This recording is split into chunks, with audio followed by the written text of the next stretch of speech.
Friends, welcome back to our YouTube channel. आज हम करेंगे class 11 business studies chapter 12 business services banking का lecture number 4।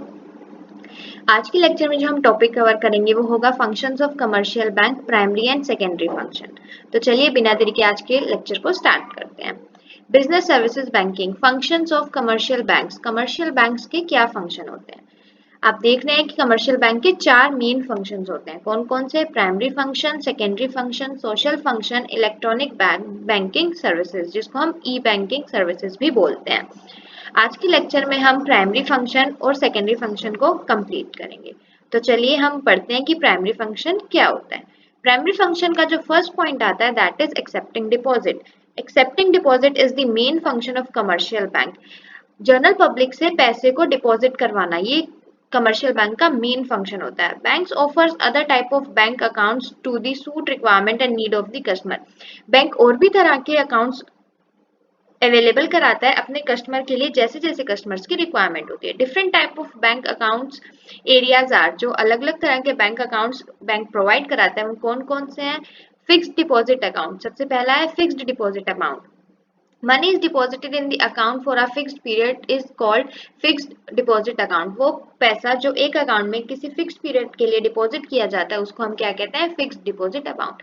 After expiry of specified period person can claim his money from the bank. जब वो एक particular time उसका fixed period and हो जाता है तो जो कस्टमर है वो क्या करता है? बैंक से अपनी मनी को वापस क्लेम कर सकता है। Usually the rate of interest is maximum in this account. जो रेट ऑफ इंटरेस्ट मिलता है वो क्या होता है? मैक्सिमम होता है। The longer the duration, the higher will be the rate of interest of deposit। जितना ज्यादा पीरियड ऑफ फिक्स डिपॉजिट होगा उतना ही ज्यादा क्या होगा? रेट ऑफ इंटरेस्ट मिलेगा। अब फिक्स डिपॉजिट के अंदर कौन कौन से अकाउंट्स आते हैं? Current deposit account. Current deposit accounts are open by businessman. Current deposit account जो होता है वो कौन ओपन करता है? बिजनेसमैन जो होते हैं। The account holder can deposit and withdraw money. जो अकाउंट होल्डर है वो क्या कर सकता है? उसमें पैसा डिपॉजिट भी कर सकता है और कभी भी पैसा निकाल भी सकता है, whenever he desired। As the deposit is repayable on demand. जो डिपॉजिट उसने किया है, अगर बिजनेसमैन को वो पैसा चाहिए तो बैंक क्या करेगा? तुरंत उसको वो पैसा दे देगा। It is known as demand deposit. उसको हम क्या कहते हैं? Demand deposit. Withdrawals are always made by cheque. जितनी बार बिजनेसमैन को पैसा निकालना होगा वो हमेशा किसके थ्रू निकलेगा? चेक के थ्रू निकलेगा। No interest is paid on the current account. Current account में कोई भी इंटरेस्ट पे नहीं होता। क्यों? क्योंकि बिजनेसमैन का काम होता है पैसा डिपॉजिट कराना और निकाल लेना। वो पैसा कितने दिन बैंक में टिका उसकी कुछ गारंटी नहीं होती, तो इसीलिए उसमें कुछ भी रेट ऑफ इंटरेस्ट नहीं मिलता। Rather charges are taken by bank for the services rendered by it. Even bank क्या करता है? बिजनेसमैन से चार्जेस लेता है। क्यों? क्योंकि वो उनको करंट अकाउंट की फैसिलिटी दे रहा है, लॉकर्स की फैसिलिटी देगा और भी कई फैसिलिटी देगा जिससे वो उनके फंड्स को सिक्योर करके रखेगा। तो इसीलिए जो बैंक होता है वो क्या करता है? बैंक चार्ज करता है अपने बिजनेसमैन से, जो बिजनेसमैन ने उसके बैंक में अकाउंट ओपन किया उससे। सेकंड क्या है? Saving deposit account. The aim of the saving account is to mobilise saving of the public. Saving account का मेन एम क्या होता है? जो पब्लिक ने डिपॉजिट करा है पैसा उसको क्या करना? मोबिलाइज करना, यूटिलाइज करना। A person can open his account by depositing a small sum of money. एक पर्सन अपना सेविंग अकाउंट खोल सकता है उसमें कुछ ही अमाउंट को डिपॉजिट करा के। He can withdraw money from his account and make additional deposit as well. जो कस्टमर होता है जिसने बैंक अकाउंट सेविंग अकाउंट खोला है वो क्या कर सकता है? बैंक से पैसा भी निकाल सकता है और एडिशनल डिपॉजिट अगर वो और पैसा उसमें डिपॉजिट कराना चाहता है तो वो भी डिपॉजिट करा सकता है। Account holder also gets interest on his deposit. जो अकाउंट होल्डर है, जो कस्टमर है, उसने जब पैसा उसमें जमा कराया तो उसको बैंक क्या देता है? रेट ऑफ इंटरेस्ट भी देता है। इन दिस अकाउंट दो the rate of interest is lower than rate of interest on fix deposit account. इसमें जो रेट ऑफ इंटरेस्ट होता है वो क्या होता है? लोअर होता है as compare to fix deposit account से। थर्ड क्या कह रहा है? Recurring deposit account. The aim of recurring deposit account is to encourage regular saving by people. जो रिकरिंग मतलब लगातार डिपॉजिट अकाउंट जो होता है वो क्या होता है? इसका मेन मोटिव क्या होता है कि वो पीपल की सेविंग्स को बढ़ावा देता है। ये बैंक क्या अलाउड करता है? ये बैंक अलाउ करते हैं कि आप हर मंथ एक फिक्स्ड अमाउंट, बेशक से वो 100 रुपीज पर मंथ जमा करे, बेशक से वो 200, बेशक से वो 1000, लेकिन जो अमाउंट होगा, जो डिपॉजिटिंग अमाउंट होगा वो that should be similar, a depositor can deposit a fixed amount, एक डिपॉजिटर क्या कर सकता है, एक फिक्स्ड अमाउंट को डिपॉजिट कर सकता है। इन्होंने एग्जांपल दिया ₹100 every month for a fixed period. मान लो बैंक ने उनको ऑफर किया है कि आप 1 साल तक हर मंथ ₹100 डिपॉजिट कराओ।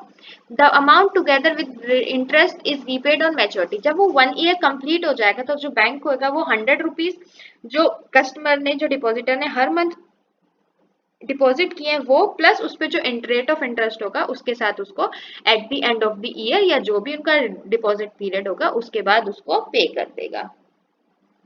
The interest rate on this account is higher than that of saving deposit. जो इंटरेस्ट रेट होता है इस इन अकाउंट पे, रेकरिंग डिपॉजिट अकाउंट पे, वो सेविंग डिपॉजिट अकाउंट से क्या होता है, ज्यादा होता है। Multiple option deposit account, it is a type of saving account. ये जो होता है एक सेविंग अकाउंट का ही टाइप होता है। In which deposit is excess of a particular limit get automatically transferred into fixed deposit.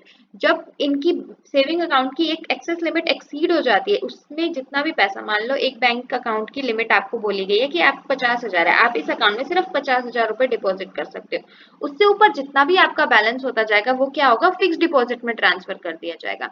On the other hand, in case adequate fund is not available in our saving account, so as to honor a check that we have issued, the required amount gets automatically transferred from fixed deposit to the saving bank account. अब अभी तक क्या हो रहा था कि जब हमारी 50,000 से लिमिट एक्सीड हो रही थी तो जितनी भी एक्सीड हो रही थी वो कहाँ जा रहा था, हमारा फिक्स्ड अकाउंट में जा रहा था, फिक्स्ड डिपॉजिट अकाउंट में जा रहा था।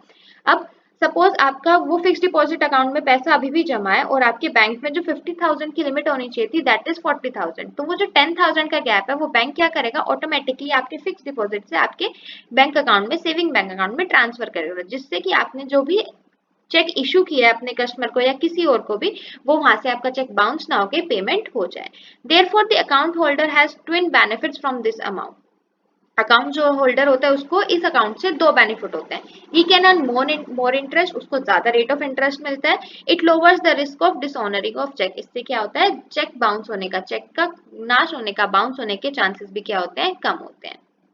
नेक्स्ट क्या है, advancing of loans lending money. अब बैंक क्या करता है, पैसा लोन भी देता है अपने कस्टमर्स को।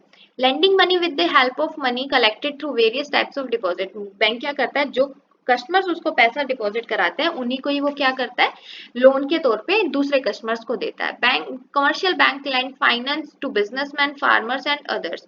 कमर्शियल बैंक जो है वो किस किस को फाइनेंस देता है, बिजनेसमैन को, फार्मर्स को और अदर पब्लिक को। The main ways of lending money are as follow, जो मेन वेज है किस किस तरीके से वो पैसे को उधार पे देता है। Term loan. These loans are provided by bank to their customer for a fixed period of purchasing machinery.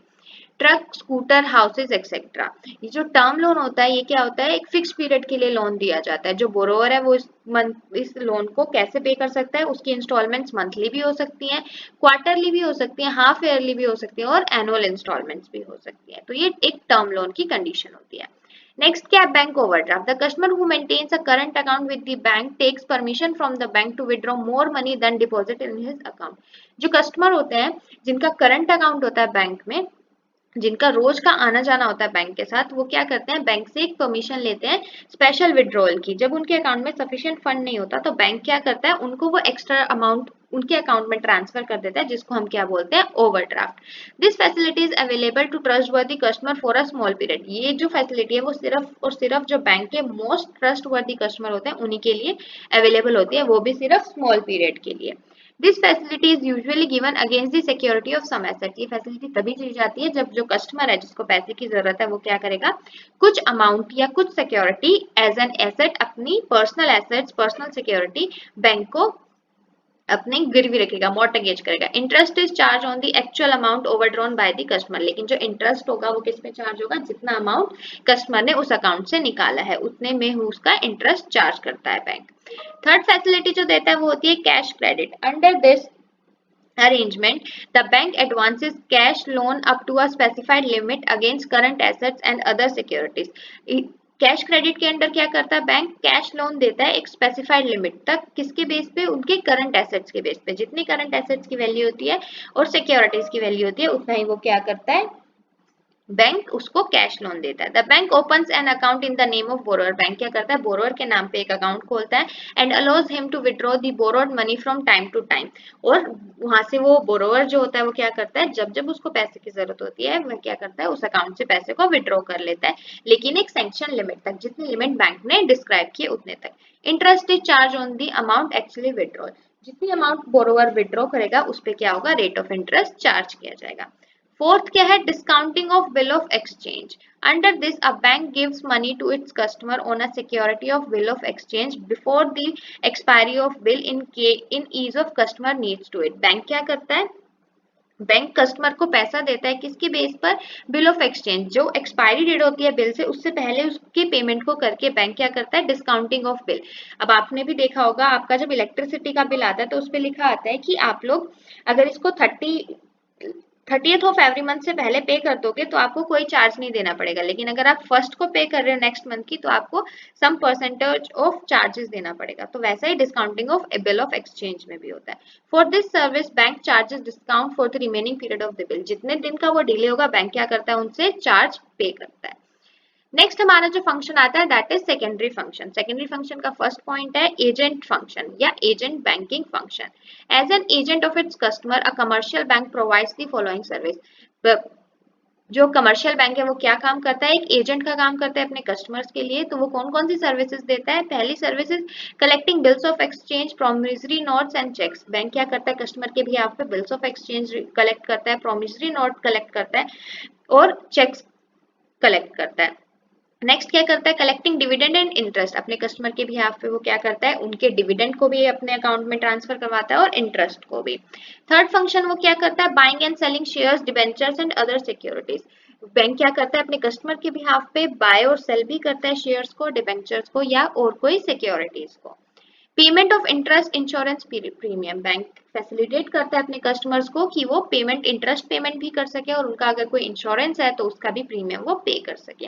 Transferring funds from one branch to another and from one place to another, bank ये भी facilitate करता है कि अगर आपको एक branch से, उसी बैंक की सेम ब्रांच से दूसरी ब्रांच में पैसे ट्रांसफर करना है तो वो भी इजीली अवेलेबल कराता है, या एक प्लेस से दूसरे प्लेस पर आपको फंड्स ट्रांसफर करना है तो भी वो इजीली कराता है। लास्ट एजेंट फंक्शन जो है, acting as an agent of representative while dealing with other banks and financial institution. ये क्या करता है, एक रिप्रेजेंटेटिव के तौर पे अपने आप को दर्शाता है कि मैं उस कंपनी या उस इंडिविजुअल के बिहाफ पे मैं खुद गारंटी ले रहा हूँ और वो फाइनेंशियल इंस्टीट्यूशन से उसके रिगार्डिंग बातचीत करता है। Commercial bank performs the above function on behalf of and as per the instruction of its customer. जो ऊपर लिखे हुए अभी हमने एजेंट फंक्शन पढ़े हैं वो क्या करता है, कमर्शियल बैंक सिर्फ तब करता है जब उसको कस्टमर की इंस्ट्रक्शंस आते हैं। नेक्स्ट जो फंक्शन होता है that is general utility function. Commercial bank also perform the following miscellaneous functions. अभी तक जो हमने पढ़े उसके अलावा भी बैंक के, कमर्शियल बैंक के कुछ और फंक्शंस हैं, कौन कौन से हैं, providing locker for safe custody of jewellery and other valuable of customers. Bank क्या करता है, कमर्शियल बैंक लोकर फैसिलिटीज भी प्रोवाइड करता है जिसमें जो कस्टमर है वो क्या कर सकता है, अपनी ज्वेलरी या अदर वैल्यूएबल डॉक्यूमेंट्स या कुछ भी जो भी वैल्यूएबल चीज है उस कस्टमर की उसको रख सकता है। Giving reference about the financial position of customer, क्या करता है, जो फाइनेंशियल पोजीशन है एक कस्टमर की उसके बारे में भी क्या करता है, बताता है। Providing information to a customer about credit worthiness of other customer, वो क्या करता है, दूसरे कस्टमर की, कि आपके अलावा जो दूसरे कस्टमर्स हैं वो आपसे ज्यादा लोन ले रहे हैं या ज्यादा डिपॉजिट करा रहे हैं उसके बारे में भी जानकारी रखता है। Supplying various types of trade information useful to customer, अगर कोई बिजनेसमैन है और उसको कहीं पे ट्रेड करना है तो वो भी क्या करता है, बैंक उसको जर्नल इन्फॉर्मेशन जरूर सप्लाई करता है, पहुंचाता है। Issue letter of credit, pay orders, bank draft, credit cards and traveller cheques to the customer, ये भी कुछ फैसिलिटीज हैं जो कस्टमर को प्रोवाइड करता है। उनके बिहाफ पे लेटर ऑफ क्रेडिट इशू करता है, पे ऑर्डर्स करता है, बैंक ओवरड्राफ्ट भी करता है और क्रेडिट कार्ड्स भी अवेलेबल कराता है। Underwriting issues of shares and debenture, जब शेयर्स एंड डिबेंचर्स को किसी कंपनी को इशू करना होता है तो उसकी रिस्पॉन्सिबिलिटी भी कस्टमर के बिहाफ पे कौन लेता है, बैंक लेता है। Providing foreign exchange to importers and travellers going abroad, जो कस्टमर्स उनके अब्रोड जा रहे हैं उनको फॉरेन कैपिटल की जरूरत होगी तो उसमें भी वो क्या करता है, हेल्प करता है उनको फॉरेन कैपिटल अवेलेबल करा के। तो ये हमारा आज का टॉपिक था। आई होप आपको आज के टॉपिक में कोई डाउट नहीं होगा, बट अगर स्टिल आपको कोई डाउट है तो प्लीज आप मुझे कमेंट सेक्शन में कमेंट करके जरूर बताएं। हम अपने अगले लेक्चर में functions of commercial bank, social और ई बैंकिंग सर्विसेज को पढ़ेंगे। Thanks for watching. Please like, share and subscribe our channel for more videos.